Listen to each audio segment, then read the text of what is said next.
자, 오늘부터 새로운 시리즈로 말씀드립니다. 영어를 가끔 안 쓰려고 했는데요. 이건 뭐 다 아시니까 쓰겠습니다. Change. 나는 왜 안 변할까? 나는 왜 안 변할까? 변화에 관해서 말씀을 드리겠습니다. 자, 사진 하나 먼저 보겠습니다. 자, 5명의 여성들입니다. 20대 초반의 5명의 여성들입니다. 자, 여러분, 이 영국의 여성들인데 사진을 보시니까 부모의 속을 팍팍 썩일 여성 같습니까? 아니면 정숙한 여성 같습니까? 예, 사진 봐서 뭐 어떻게 합니까? 또 하시면 할 말은 없지만요. 그냥 사진으로 보시면 옷 모습이나 이렇게 보면 정숙한 모습으로 보이죠? 예, 보입니다. 자, 저 복장은 수녀원에서 입는 복장이라고 합니다. 수녀원에서 입는 복장을 했으니까 정숙하게 보입니다. 그런데 이 여성들이요, 부모의 속을 그렇게 썩이는 여성들이라고 합니다. 물론 뭐 지금은 잘 모르겠지만 어쨌든 여성들이 이때만 해도 엄청난 부모의 속을 썩이는 여성들이었습니다. 어떻게 살았냐면 무분별한 성관계를 하고 술을 많이 먹고 쇼핑 중독에 걸리고 그냥 막 사재기 하는 거죠. 이러면서 부모의 속을 팍팍 긁었던 여성들이 바로 이 여성들입니다. 자, 그런데 이 여성들이 왜 수녀원에 입는 옷을 입고 있느냐? 이유가 있습니다. 영국의 한 방송이 부모의 속 썩이는 5명을 이렇게 추려서 수녀원에서 3개월 동안 수녀원 생활을 하게 했습니다. 수녀원에 들어갈 때 핸드폰도 압수하고 화장도 못하도록 했습니다. 이 5명은 평소에 화장을 굉장히 진하게 하는 여성들이었다고 합니다. 화장도 못하고 핸드폰도 없이 수녀원에 들어가게 했습니다. 자, 수녀원에 들어가서 뭐 할까요? 수녀들과 함께 명상도 하고 그리고 산책도 하고 이전에 살던 삶하고 좀 다른 삶이죠. 그런 삶을 3주간 살게 한 뒤에 이들이 어떻게 바뀌었을까 하는 방송을 한 것입니다. 이것이 작년 11월 달에 신문에 났습니다. 제가 그때 신문을 잘 모아놨다가 오늘 말씀을 드리는데, 자, 여러분 이 5명이 수녀원 생활 3주, 수녀원은 아니죠. 수도 수녀원에서 3주를 보내고 집으로 돌아갔는데 바뀌었을까요? 안 바뀌었을까요? 아니면 좀 바뀌었을까요? 많이 바뀌었을까요? 잘 모르겠죠. 신문을 안 보니 잘 모르시겠죠, 그죠? 자, 이 여성들 중에 한 여성은요, 집에 가자마자 화장을 딱 하고는 곧바로 나이트클럽으로 직행을 했다고 합니다. 이전의 삶으로 바로 간 것입니다. 이 여성은 3주 동안의 삶이 정말 괴로웠을 것입니다.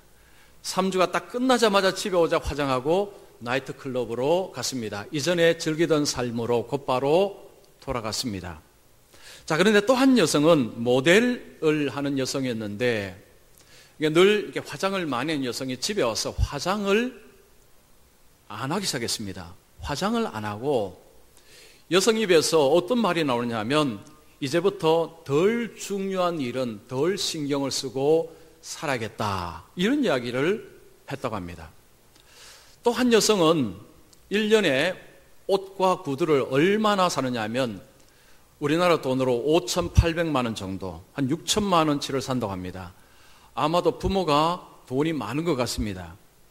여러분, 580이 아닙니다. 580도요, 큰 돈인데 옷과 구두를 1년에 5,800만 원치를 구입을 한 여성이었다고 합니다. 여러분 표정은 뭐 그 정도 가지고 뭐 이렇게 이야기하시는 것 같은데 여러분이 엄청난 건 이 쇼핑 중독에 걸린 여성입니다. 근데 이 여성이 수녀원 3주 갔다 와서 집에 와서는요, 인터넷으로 뭘 찾느냐 하면 봉사 자리를 찾기 시작을 했다고 합니다. 자, 5명 중에서 1명은 돌아오자마자 곧바로 옛날 생활로 직행을 했습니다. 그런데 다른 여성들은 변화의 조짐이 보이겠습니다. 곧바로 옛날로 돌아가지 않고 좀 다른 삶을 사는 방식을 추구하기 시작했다고 합니다. 물론 시간이 좀 지나서 뭐 더 조사를 해봐야 되겠죠. 한 1년이나 2년 정도 지나서 그들의 삶이 어떻게 변했는가를 보는 것이 어떻게 보면 더 정확할 것입니다. 자, 그런데 어쨌든 한 여성 빼고는 다른 여성들에게 변화의 조짐이 보이기 시작했습니다. 자, 제가 질문할게요. 똑같은 것을 경험했는데 어떤 여성은 옛날 생활로 돌아갔습니다. 그런데 어떤 여성들은 변화의 길로 걸어가려고 하고 있습니다. 왜 이런 차이가 일어날까요? 자, 왜? 똑같은 것을 경험했는데 왜 이런 차이가 나타났을까요? 자, 한 명의 여성은 이제 직행한 여성, 과거로 직행한 여성은 과거의 생활이 더 좋고 재밌다고 생각을 했는 것 같습니다. 그러나 나머지 여성들은 이전에 경험하지 못한 것을 경험을 했습니다. 이전에 쾌락과 재미와 즐거움을 그렇게 그냥 선택하며 살았는데 수녀원 삶은 완전히 다른 삶이었습니다. 그런데 그 다른 삶이었는데 그 삶이 좋았다는 거죠. 그리고 더 낫다라는 경험을 한 것입니다. 자신이 이전에 선택하고 살던 삶보다 더 나은 삶에 대한 경험을 한 것입니다. 아, 이 삶이 더 낫다라고 생각을 하고 그리고 이제는 이 나은 삶을 살아야겠다라는 갈망이 일어난 것입니다. 여러분, 사람은요, 변화가 언제 일어나느냐 하면 지금보다 내가 이전에 살던 삶보다 더 나은 삶을 경험하고 그 나은 삶을 살고자 하는 갈망, 간절함이 있으면 변화가 일어납니다. 변화는요, 더 나은 삶을 맛을 보고 그 나은 삶에 대한 간절함, 갈망이 있어야 삶은 변화가 됩니다. 제가 한번 질문하겠습니다. 속으로 한번 대답해 보십시오. 여러분은 변화되고 싶으십니까? 좀 변하고 싶다라는 생각이 드십니까? 좀 다르게 살았으면 좋겠다라는 생각 혹시 하고 계십니까? 아마도 어떤 분들은 예, 그렇습니다. 제 삶이 좀 변화되었으면 좋겠습니다. 좀 변하고 싶습니다. 라는 분도 계실 것이고 아마도 어떤 분들은 나는 이대로 좋습니다. 나는 충분합니다. 나는 만족합니다. 나는 더 이상 변화되는 것을 원치 않습니다. 라는 분들도 계실 것입니다. 만약에 변화되기를 원치 않는다는 것은 그냥 여기에 만족한다는 거죠. 내 삶에 별로 문제가 없습니다. 괜찮습니다. 라는 것입니다. 자, 그런데 우리가 한 가지 꼭 알아야 될 것이 하나가 있습니다. 변화가 없으면 발전이 없습니다. 변화가 없으면 성장이 일어나지 않습니다. 여러분, 성장과 발전이 일어나는 곳에는 반드시 변화가 있습니다. 자, 아이를 생각해 보십시오. 한 아이가 태어났습니다. 부모는요, 매일매일 보기 때문에 변화를 잘 못 느낍니다. 그러나 친척집의 아이라든지 아니면 먼 곳에 있는 종종 만나는 집안의 아이를 여러분 6개월이나 1년에 한 번씩 보면 어떻습니까? 야, 너 벌써 이렇게 컸구나. 야, 얼굴 모습이 좀 달라졌다. 야, 너 목소리가 좀 바뀌었다. 야, 너 키가 커졌다. 변화를 알아봅니다. 그 말은 무슨 말입니까? 성장했다는 것입니다. 성장에는요, 반드시 변화가 필요합니다. 변화가 없으면 성장이 없습니다. 변화가 없으면 인생의 발전이 없습니다. 변화를 두려워하면 성장은 포기하셔야 합니다. 자, 현재 내 삶 속에 변화가 필요해 라는 분들은 여러분 4주 동안 말씀을 잘 들어보십시오. 이 말씀이 여러분들에게 양약이 될 것입니다. 혹시 나는 변화도 필요 없는데 나는 말씀 들을 필요가 없네, 혹시 이런 생각이 드신다면 아니요, 그렇지 않습니다. 말씀을 들으시면 내게 변화가 필요하구나, 내가 몰랐구나, 내게 변화가 필요한지를 내가 몰랐구나 라는 생각을 하시게 될 것입니다. 4주간 동안 여러분 빠지지 마시고 말씀을 잘 한번 들어보십시오. 이 말씀이 여러분의 삶에 밥이 되고 살이 되고 피가 되는 그런 생명의 말씀이 될 것입니다. 자, 만약에 변화되고 싶다라는 생각이 드신다면 어떻게 변화되고 싶으십니까? 어떻게 변화되고 싶으십니까? 아마도 어떤 분은 이런 생각하실 수 있습니다. 저는 사람 앞에서 말을 잘 못합니다. 사람 앞에서 말을 좀 잘할 수 있는 사람이 되었으면 좋겠습니다. 또 어떤 분은 나는 화를 좀 잘 냅니다. 분노를 잘하는데 좀 분노를 좀 삭힐 수 있는, 절제할 수 있는 사람이 되었으면 좋겠습니다. 어떤 분은 나는 일을 하면 끝까지 해내지 못합니다. 중간에 자주 포기합니다. 나는 일을 끝까지 해내는 그런 사람으로 좀 바뀌었으면 좋겠습니다. 아마도 이런 소망들, 생각을 하실 것입니다. 여러분, 그런 변화들도 우리에게 필요합니다.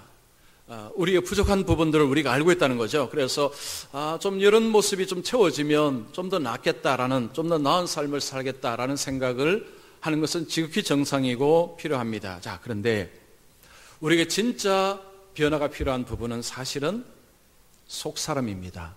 본질적인 변화입니다. 자, 우리가 말을 좀 더 잘하고 유머 감각도 있고 일도 끝까지 잘 해내고 하는 것도 물론 중요한데요. 그런데 이 부분의 변화가 일어나지 않는다면 그 부분의 변화는 큰 유익이 되지 않습니다. 본질적인 부분에서의 변화가 필요합니다. 우리의 속사람, 우리의 내부 속에서의 변화가 일어나야 됩니다. 자, 이것을 성경적으로 말하자면 우리의 삶이 하나님을 기쁘시게 하는 삶으로 바뀌어져야 된다는 것입니다. 성경은 예수 믿는 자의 삶의 목표를 예수님 닮은 것이라고 이야기합니다. 자, 여러분 에베소서 4장 13절 말씀 보십시오. 우리가 다 하나님의 아들을 믿는 것과 아는 일에 하나가 되어 온전한 사람을 이루어 그리스도의 장성한 분량에 충만한 데까지 이르리니. 자, 여러분 설교노트 안 펴신 분들은 설교노트를 보시면요. 자, 우리의 목표는 온전한 사람, 완전한 사람이 되는 것입니다. 완전한 사람의 기준이 누구냐? 예수님입니다. 자, 예수님이 우리의 변화의 목표, 기준점이 되고 살아가는 것이 그리스도인이라는 것입니다. 자, 하나님은 우리를 예수 안에서 부르셨습니다. 우리를 예수 안에서 변화시키시고 성장시켜 나가십니다. 하나님이 원하시는 것입니다. 자, 그런데 예수를 믿은 지 5년이 지나고 10년이 지나고 15년이 지나고 20년이 지납니다. 그런데 삶 속에 별로 변화가 일어나지 않는 것 같습니다. 왜 그럴까요? 왜 변화가 일어나지 않을까요? 문제가 있기 때문입니다. 자녀가 태어났습니다. 자녀가 계속해서 성장하지 않는다면 거기에는 뭔가 질병이 있는 것입니다. 병원에 가서 진단을 해봐야 됩니다. 마찬가지입니다. 여러분, 예수를 믿고 5년이 지나고 10년이 지나고 15년, 20년이 지나는데 여전히 옛날하고 비슷하다, 변화가 별로 일어나지 않는다, 성장이 별로 일어나지 않는다라고 느끼신다면 진단을 받으셔야 됩니다. 하나님 앞에서 진단을 받으셔야 됩니다. 자, 오늘 우리가 읽은 이 말씀 속에서 하나님이 한 가지로 우리에게 말씀합니다. 왜 성장과 발전이 일어나지 않느냐, 왜 변화가 일어나지 않느냐, 중요한 이유 중에 하나가 하나님께 감사하지 않기 때문임을 이야기합니다. 자, 우리가 하나님 앞에 진정으로 감사하지 않게 되면 우리의 삶에 변화가 일어나지 않는다는 이야기입니다. 반대로 우리가 하나님 앞에 진정으로 진심으로 감사를 한다면 우리의 삶에 놀라운 일들이 일어난다는 것입니다. 이것이 오늘 본문과 성경이 우리에게 하시는 말씀입니다. 자, 오늘 본문은 우리가 너무나 잘 아는 말씀입니다. 예수님이 예루살렘으로 가시다가 어느 마을로 가십니다. 그 마을에 들어가는데 10명의 사람들이 예수님을 향해서 큰 소리로 외칩니다. 예수 선생님이여, 우리를 불쌍히 여기소서. 그들은 나병 환자들입니다. 여러분, 지금도 사실은 이 나병이라는 것은 끔찍한 병이지만 예수님 시대 유대인들에게 이 나병이 걸렸다는 것은 격리되는 것입니다. 그들과 더불어서, 가족과 더불어서 살아갈 수가 없습니다. 보통 사람과 함께 거할 수가 없습니다. 따로 떨어져서 격리된 채 삶을 살아야 됩니다. 이 10명이 얼마 동안 그 병을 앓았는지는 알 수가 없습니다. 그러나 이 사람들은 오랫동안 굉장한 고통을 겪은 사람들입니다. 이들에게 희망의 소식이 들립니다. 예수라는 분이 모든 질병을 다 고치신다는 이야기를 들었습니다. 그런데 그분이 마을로 들어오십니다. 그들은 예수님께 절규에 가까운 소리로 부른 것입니다. 예수 선생님이여, 우리를 불쌍히 여기소서. 예수님께서 그들을 보셨습니다. 그리고 말씀하십니다. 가서 제사장들에게 너희 몸을 보이라. 이게 무슨 말이냐면 구약에 보면 나병 환자가 병이 다 나았습니다. 그러면 나았다는 것을 누구에게 확인을 받아야 되느냐 하면 제사장입니다. 제사장에게 가서 내 병이 다 나았습니다라는 확인증을 받습니다. 확인 도장을 받으면 그러면 자기 집으로 마을로 돌아갈 수가 있었습니다. 자, 예수님께서 지금 10명에게 가서 제사장에게 보이라는 것은 무슨 의미입니까? 제사장에게 가서 내 몸이 나았다는 확인증 가지고 집으로 돌아가라, 이제 살던 곳으로 돌아가라라는 의미가 있습니다. 지금 예수님이 말씀하실 때 그들의 병이 나았느냐? 아닙니다. 여전히 병을 가지고 있습니다. 그런데 예수님께서는 가라고 하셨습니다. 그들이 어떻게 했습니까? 갔습니다. 가는 도중에 병이 나았습니다. 순종하는 도중에 병이 나았습니다. 자, 그런데 그 다음에 성경 우리에게 중요한 것을 이야기합니다. 10명이 고침을 받았습니다. 그런데 한 명이 예수님께 와서 우리 하나님께 영광을 돌리고 예수님께 와서 감사했습니다. 예수님이 나머지 9은 어디 있느냐라고 했습니다. 성경에 주목하는 것은 바로 여기입니다. 우리가 주목해야 될 것은 바로 이 부분입니다. 여러분, 9명은 어디 갔을까요? 9명은 왜 감사하지 않았을까요? 자, 첫 번째, 자신의 과거를 기억하지 않는다면 감사하지 않는다. 여러분, 9명이 어디를 갔을까요? 우리가 추정하면 아마도 집에 가서 친구들에 가서 이제 내 몸이 다 나았어 라고 자기 몸을 아마 보여주고 이제는 내가 우리 가족과 함께 너희들과 함께 이제는 지낼 수가 있어 하면서 기뻐하고 즐거워했습니다. 자, 그가 불과 얼마 전, 아니 몇 시간 전, 몇 분 전까지만 해도 그들은 나병 환자였습니다. 고통당하는 나병 환자였습니다. 그러나 이제는 깨끗해졌습니다. 이제는 정상이 되었습니다. 불과 얼마 전의 과거가 먼 남아 이야기가 됐습니다. 이제는 깨끗해졌습니다. 이제는 문제가 없습니다. 속히 과거를 잊어버리는 것입니다.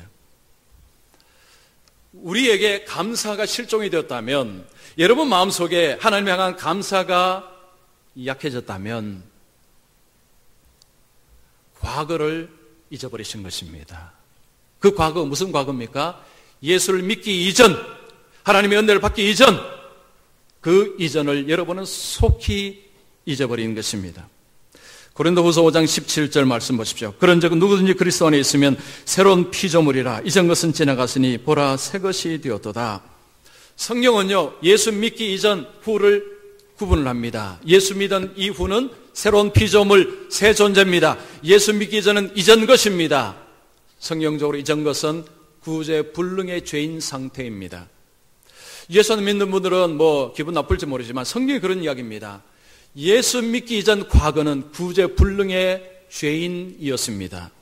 스스로가 하나님이 되어서 나는 내 인생 내가 얼마든지 잘 살 수 있다. 내가 열심히 노력하고 내가 땀 흘리면 나는 나를 구원할 수 있다고 생각하고 열심히 살았는데 실제로는 지옥으로 가고 있었습니다. 멸망으로 걸어가고 있던 구제불능의 죄인을 예수님께서 십자가를 통해서 건져내셨습니다. 여러분 로마서 5장 8절 보십시오. 우리가 아직 죄인 되었을 때 그리스도께서 우리를 위하여 죽으심으로 하나님께서 우리에 대한 자기의 사랑을 확정하셨느니라. 우리가 죄인이었을 때, 우리가 구제불능의 죄인이었을 때 예수님의 은혜로, 예수님의 십자가의 피로 믿는 자에게 구원을 주신 것입니다. 그런데 이 은혜를 입었지만 과거에 구제불능의 죄인이었다는 그 사실을 속히 잊어버리고 이게 당연해진 것입니다. 지금이 당연해진 것입니다. 여러분, 과거를 잊어버리면 감사는 실종됩니다. 18세기 어느 랍비는요, 유대인들에게 이런 교훈을 냈습니다. 여러분, 양쪽 주머니에 종이 쪽지 2개를 가지고 사십시오. 한쪽에는 뭘 쓰느냐 하면 세상은 나를 위해서 창조가 되었다라는 글을 써서 한쪽 주머니에 넣고, 또 한쪽에는 나는 티끌 같은 존재에 불과하다라는 글을 써서 다른 주머니에 집어넣고 살라고 했습니다. 낙심되고 어려울 때 어느 쪽지를 봐야 될까요?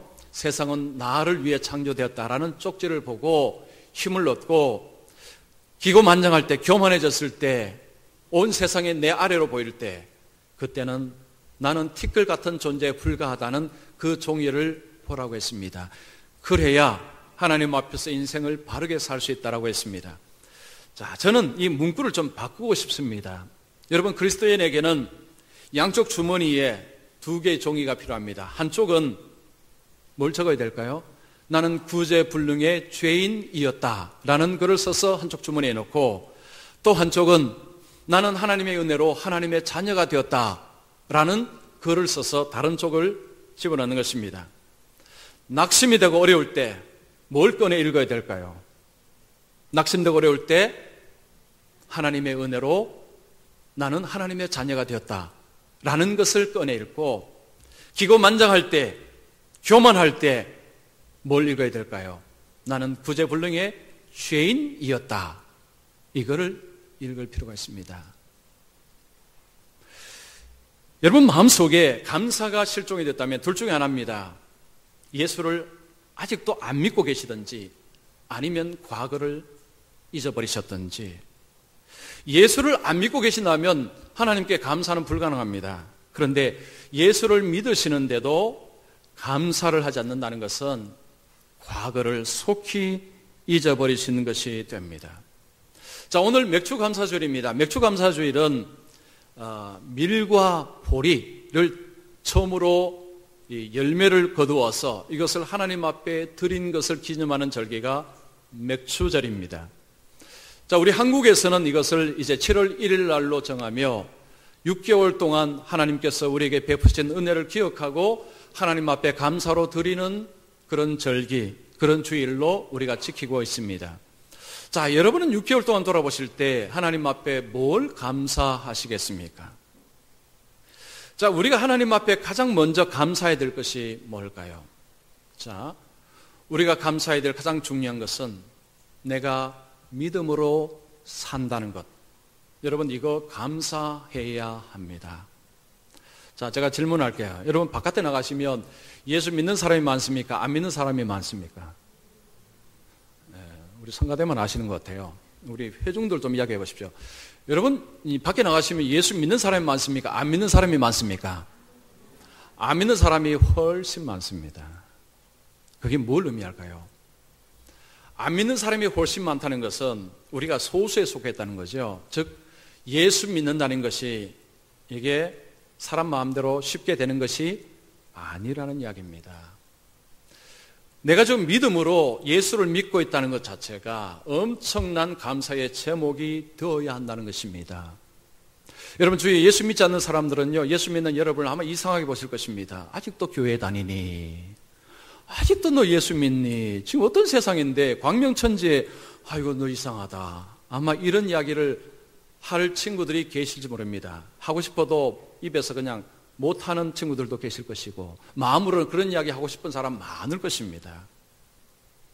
예수를 믿는다는 건요, 우리가 교회에서 예배를 드리고 하나님을 섬긴다는 것은 세상의 관점으로 보면 정말 이상한 것이고 이해가 안 되는 것입니다. 우리는 세상이 이해가 안 되는 것을 우리는 하고 있다는 거죠. 자, 우리가 믿음으로 계속해서 주님을 섬긴다는 것, 한번 예수를 믿고 나서도 계속해서 이 믿음을 가지고 예수를 섬긴다는 것 자체가요, 우리의 힘으로 되는 것이 아닌 줄로 믿습니다. 자, 여러분 아멘 좀 많이 좀 잘해 주십시오. 다시 하겠습니다. 여러분, 우리가 한번 예수 믿고 나서 쭉 계속 예수를 믿고 나가는 것이 하나님의 도움인 줄 믿습니다. 이거요, 우리 힘으로 못 됩니다. 여러분, 자신 힘으로 믿는다고 생각하십시오. 착각입니다. 착각. 예수 믿는 거요, 우리 마음으로 안 됩니다. 인터넷, 텔레비전, 드라마, 영화요, 온통 하나님이 없다고 이야기하고 하나님을 조롱하고 교회를 조롱하는 것이 요즘 넘쳐납니다. 그런 가운데서도 나는 예수님을 믿습니다. 나는 예수님을 통해서 구원받습니다. 이거 믿습니다. 확신합니다. 이거요, 쉽지 않습니다. 이 쉽지 않은 것을 한다는 것은 내 힘으로 하는 것이 아니라 하나님께서 나를 도우심으로 지금도 예수를 믿고 오늘도 예배 자리에 나오시고 찬송하고 한다는 것입니다. 자, 여러분 정말로 날마다 우리 하나님께 진심으로 감사하십니까? 하하, 오늘 영 마음에 안 드네요. 다시 질문하겠습니다. 여러분 정말로 진심으로 감사하고 계십니까? 이렇게 해 주십시오. 그래 제가 힘이 납니다. 그런데요, 여러분 감사가 말로만 하면 모릅니다. 감사가 내가 진짜 하나님께 감사하고 있다는 것을 옆에 사람이 알아야 됩니다. 옆에 분이요, 나는 당신이 하나님께 감사하는 줄 몰랐어요 하고 한다면 감사하고 사신 것이 아닙니다. 감사는 드러나게 되어 있습니다. 삶으로 드러나게 되어 있습니다. 그래서 저는 오늘 예배자로 오신 모든 분들이 주위의 사람들이 다 알 정도로 우리 하나님 앞에 감사하고 사는 분들이 되기를 축원합니다. 자, 만약에 우리의 삶에 감사가 실종이 되면 그 자리에 뭐가 들어온지 아십니까? 불평, 원망이 그 자리에 들어옵니다. 자, 우리가 구약 성경을 보면 이스라엘 백성들을 보면 알 수가 있습니다. 하나님께서 이스라엘 백성들을 애굽에서 나오게 하시고 광야로 인도하셨습니다. 광야는요, 여러분 사막을 생각하시면 됩니다. 사막은 마실 물도 없고 먹을 음식도 없습니다. 자, 제가 질문할게요. 오늘 질문을 좀 많이 합니다. 자, 광야에서 하나님께서 만나를 주셨습니다.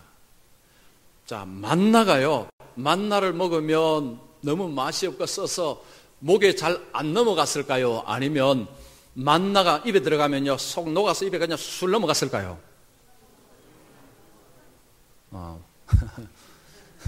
자, 이거 중요합니다.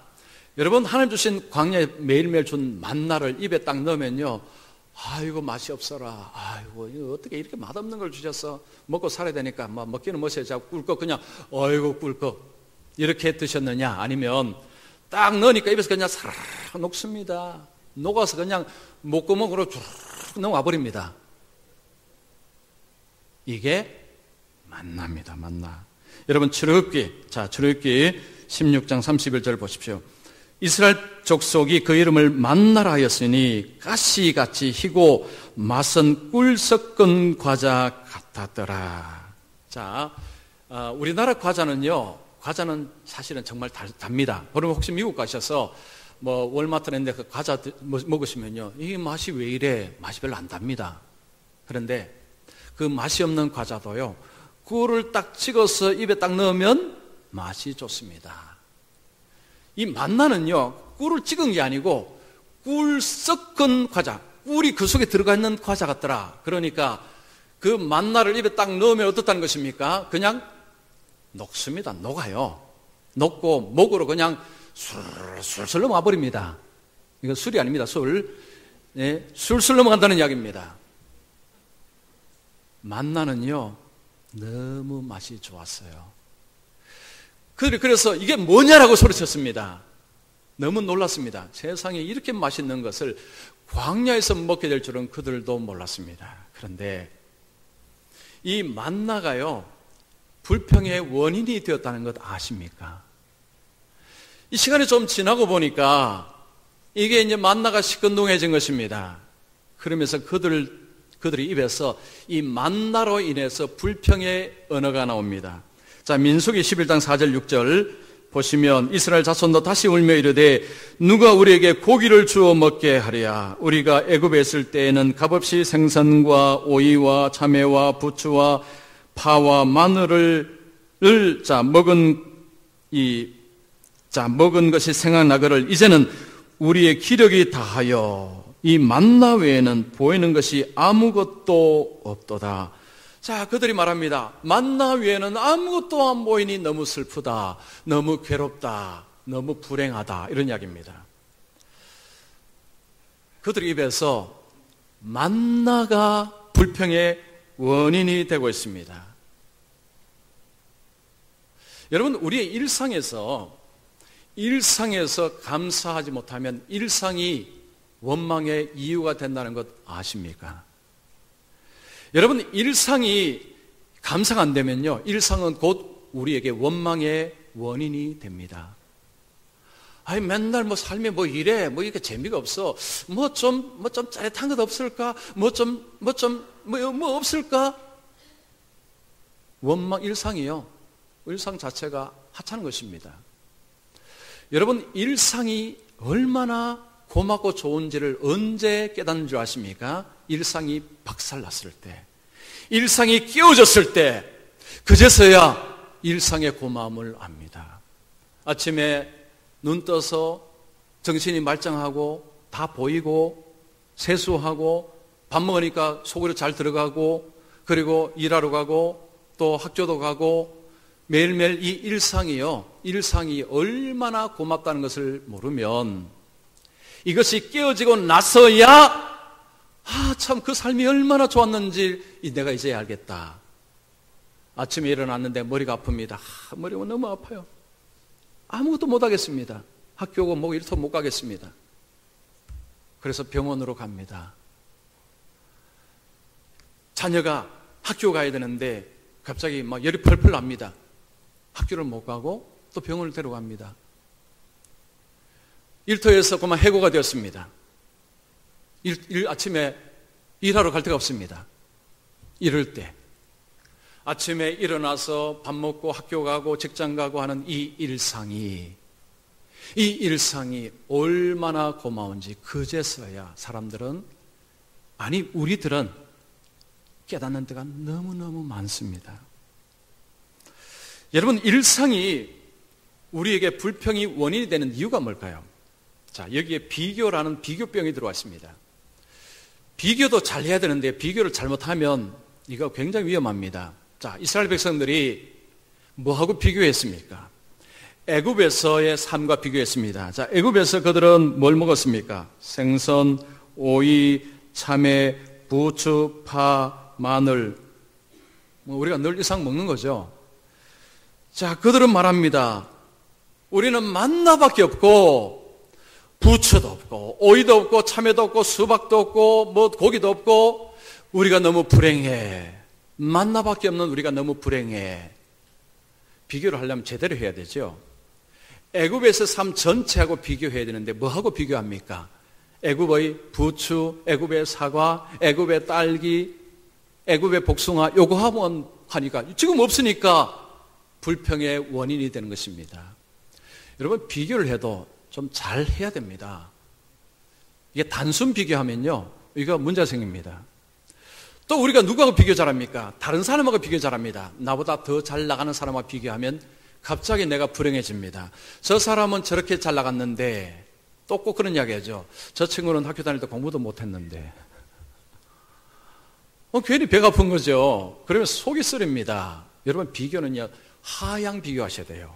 상향 비교하시면 배 아픕니다. 하향 비교. 나보다 어려운 사람, 못한 사람, 아이고, 저분도 저렇게 사시는데, 아이고, 참 감사하다. 비교도 잘 해야 되는데, 우리는 꼭 상향 비교를 하고, 예수 믿기 전에는, 재밌었는데, 그때는 참 거기도 가고, 여기도 갔는데, 이제는 그것도 못 가, 저도 못 가, 눈치 보여서, 아이고, 불행해라. 이러니까 일상이 불평의 원인이 되는 것입니다.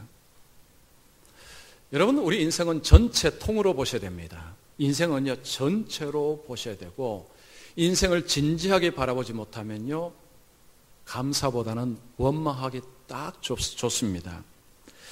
이 원망의 세계관은 무슨 세계관이냐면 부정적인 세계관입니다. 모든 것을 부정적으로 봅니다. 모든 사람이 나를 도와주지 않습니다. 모든 사람이 나를 방해하는 사람으로 보입니다. 그래서요, 이 원망과 불평이 그 사람 속에 들어가 자리를 앉으면 삶을 무섭게 변화시켜 버립니다. 우리가 인생을 통으로 전체로 제대로 보지 못하면 감사가 사라지고 그 자리에 원망 불평이 자리 잡아서 인생을 확 바꿔버립니다. 2001년에 뉴욕에서 엄청난 사건이 일어났습니다. 비행기 2대가 쌍둥이 빌딩 세계무역센터를 한 대 한 대씩 차례로 들이받았죠. 자, 그때 그 장면을 뉴욕 사람들이 보면서, 아니, 저 비행기가 왜 저래 낮게 날지? 저 이상하다 했는데 갑자기 꽝 하고 있다가 조금 있다가 다시 꽝 하고 또 받았습니다. 그러면서 화염에 휩싸이고 나중에 폭삭 내려앉았죠. 3,000명의 인명사상이 났습니다. 자, 그때 그 광경을 본 레저네스키라는 뉴욕대학의 교수 한 사람이 그 광경 보고 충격을 너무 많이 받았습니다. 학교에 가서요, 강의를 못했습니다. 그거 보고 어떻게 강의가 되겠습니까? 자, 이 교수님이 이 사건이 미국 사람들에게 어떤 변화를 주었는가를 추적 조사를 했습니다. 신문을 보고 방송을 보고 사람들과 직접 인터뷰하면서 이 엄청난 사건이 사람들의 삶을 과연 변화시켰는가? 자, 사람들이 변하기 시작했습니다. 그전에는 그냥 바쁘게 자기만 알고 살던 사람이 돈을 기부하기 시작했습니다. 물품을 기부하기 시작했습니다. 어떤 사람은 자기가 직접 가서 그들을 돕기 시작했습니다. 이전에는 그냥 자기 삶을 살던 사람이 이제는 남을 향해서 배려하고 자기 것을 내주는 삶으로 바뀌기 시작했습니다. 왜 이런 변화가 일어났는고? 어떤 사람이 이런 이야기입니다. 삶은 유한하다. 한 번뿐인 인생인데 어떻게 살아야 하는가? 남은 인생을 이대로 살아도 되는가? 이 질문이 사람들 가슴을 때린 것입니다.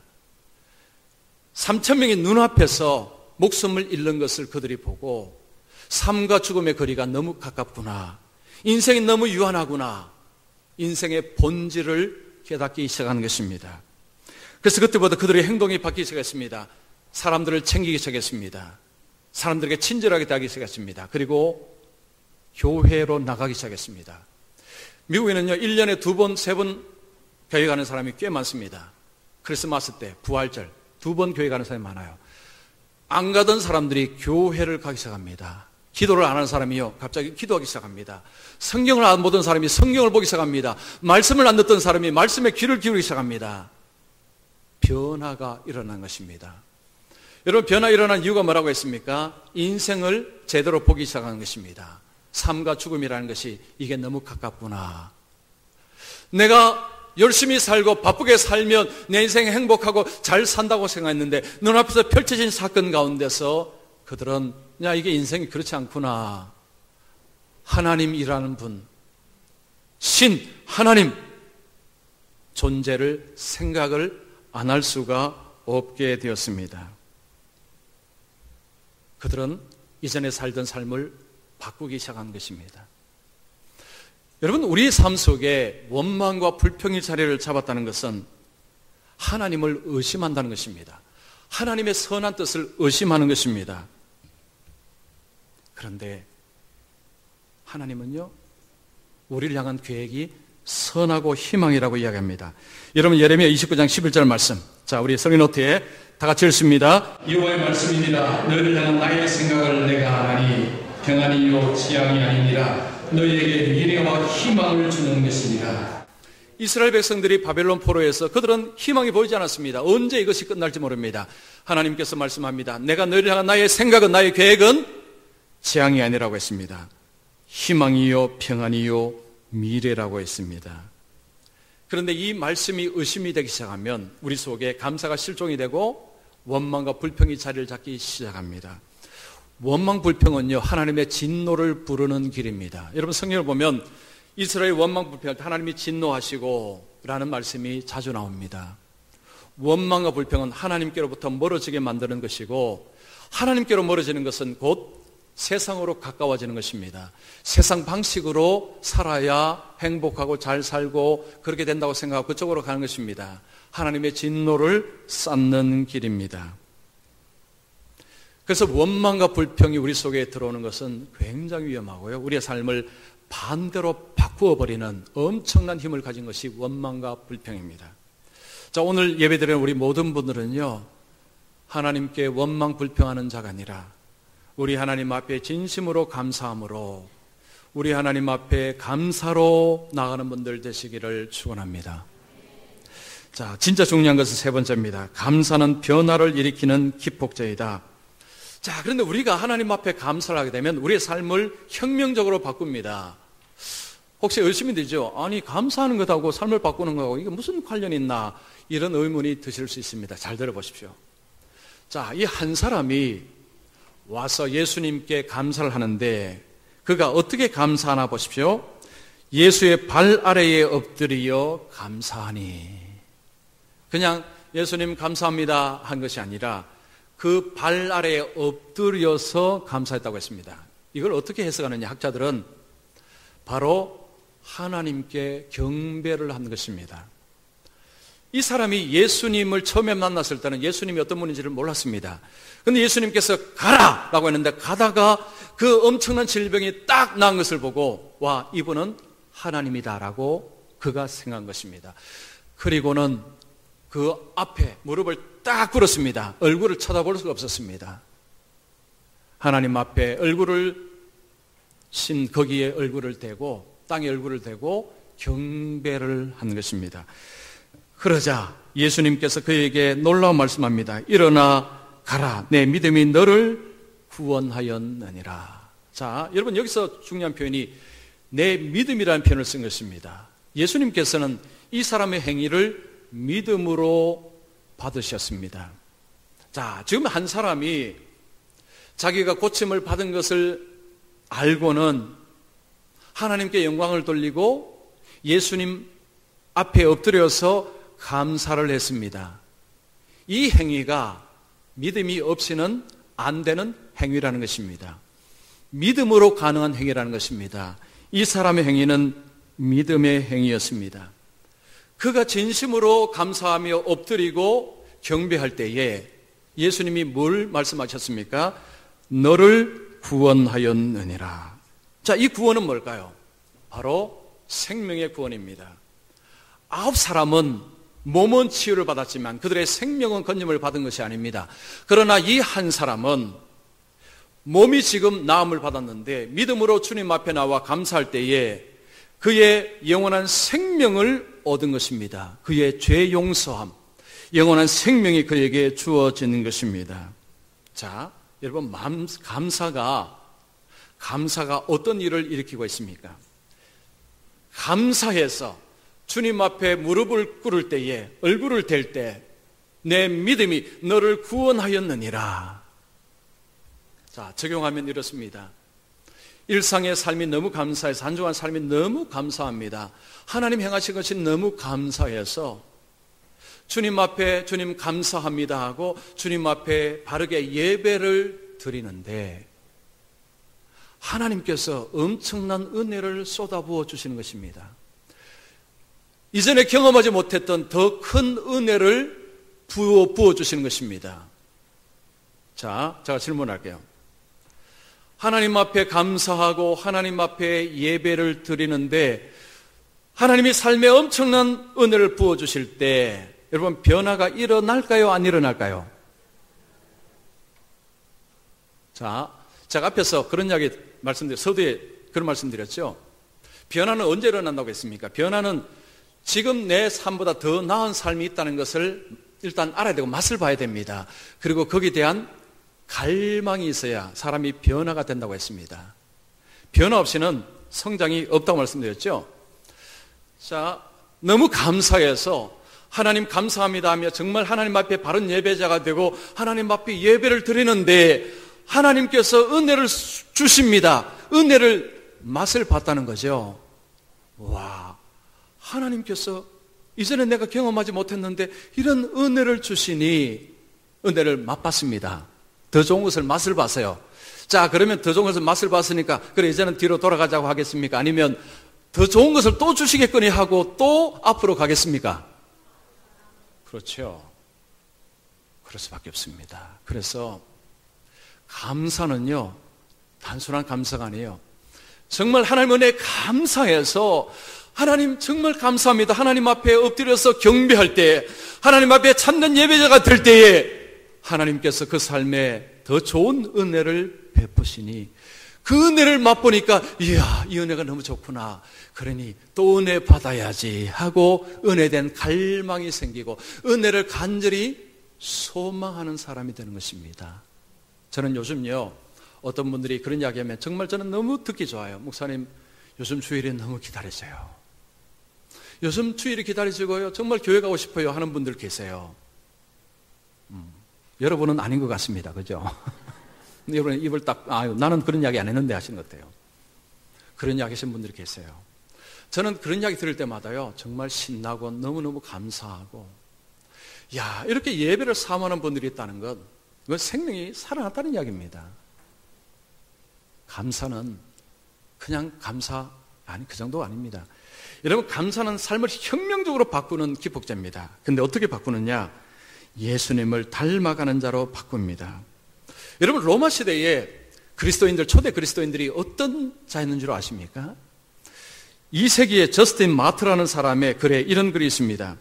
한때 간음을 저질렀던 사람들이 이제는 순결을 받아들이고, 한때 부와 재산을 축적하는 데 가장 큰 기쁨을 느꼈던 사람들이 이제는 다른 사람을 돕는 사람이 되고, 관습이 다르다는 이유로 다른 종족과 어울리지 않던 사람이 다른 사람과 함께 살아가며 그들과 함께 기쁨을 나누는 자들이 되었다. 초대교회의 그리스도인들의 삶이 이렇게 바뀌었다는 것입니다. 누구를 닮았습니까? 예수님.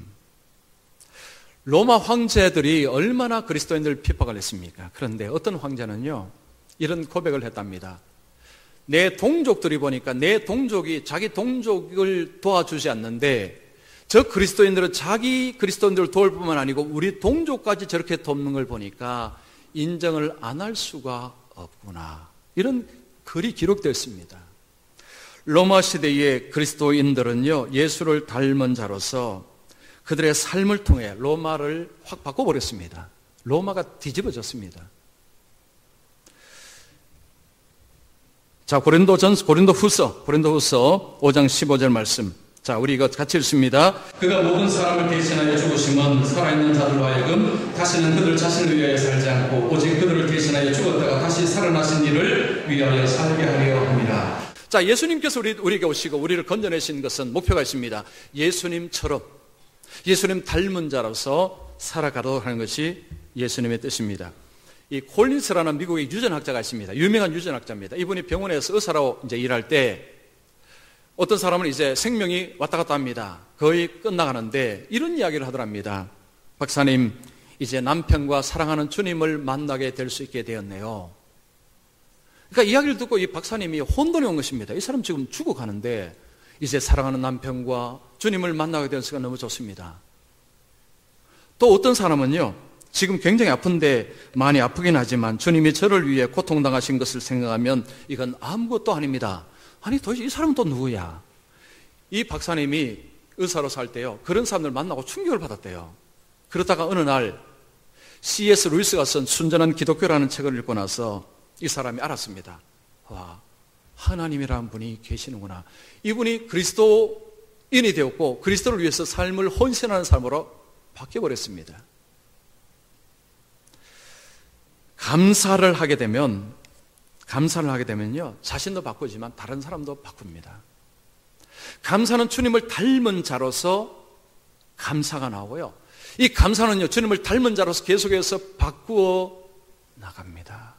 여러분, 지금 내 삶이 잘 안 바뀐다고 생각하면 자신에게 질문해 보십시오. 내가 진심으로 하나님께 감사하고 예배 드리고 있는가?